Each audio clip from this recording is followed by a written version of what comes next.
Genèse, chapitre 4. Adam connut Ève, sa femme. Elle conçut et enfanta Caïn, et elle dit, « J'ai formé un homme avec l'aide de l'Éternel. » Elle enfanta encore son frère Abel. Abel fut berger, et Caïn fut laboureur. Au bout de quelque temps, Caïn fit à l'Éternel une offrande des fruits de la terre, et Abel de son côté en fit une des premiers-nés de son troupeau et de leur graisse. L'Éternel porta un regard favorable sur Abel et sur son offrande, mais il ne porta pas un regard favorable sur Caïn et sur son offrande. Caïn fut très irrité, son visage fut abattu, et l'Éternel dit à Caïn, « Pourquoi es-tu irrité, et pourquoi ton visage est-il abattu? Certainement, si tu agis bien, tu relèveras ton visage, et si tu agis mal, le péché se couche à la porte, et ses désirs se portent vers toi, mais toi, domine sur lui. » Cependant, Caïn adressa la parole à son frère Abel, mais comme ils étaient dans les champs, Caïn se jeta sur son frère Abel et le tua.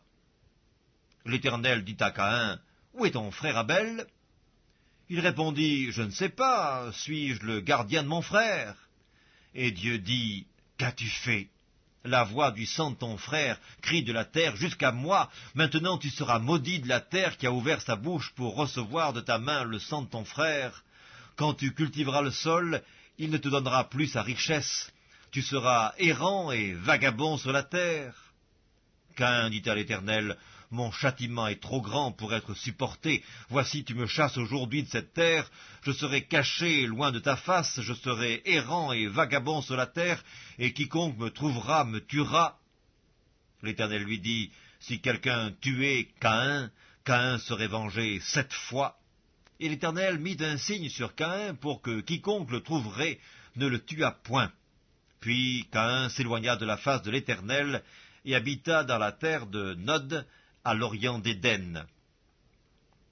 Caïn connut sa femme, elle conçut et enfanta Enoch.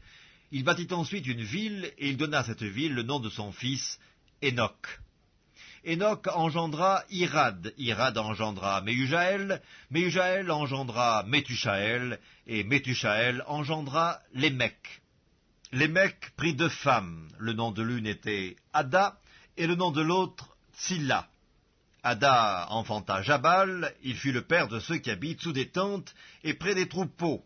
Le nom de son frère était Jubal, il fut le père de tous ceux qui jouent de la harpe et du chalumeau. Tsilla, de son côté, enfanta Tubal-Caïn, qui forgeait tous les instruments d'airain et de fer. La sœur de Tubal-Caïn, « Ada et Tsilla, écoutez ma voix, femme de Lémec, écoutez ma parole. J'ai tué un homme pour ma blessure et un jeune homme pour ma meurtrissure. Caïn sera vengé 7 fois et Lémec 77 fois. » Adam connut encore sa femme, elle enfanta un fils et l'appela du nom de Seth, car, dit-elle, Dieu m'a donné un autre fils à la place d'Abel que Caïn a tué. Seth eut aussi un fils, et il l'appela du nom d'Énoch. C'est alors que l'on commença à invoquer le nom de l'Éternel.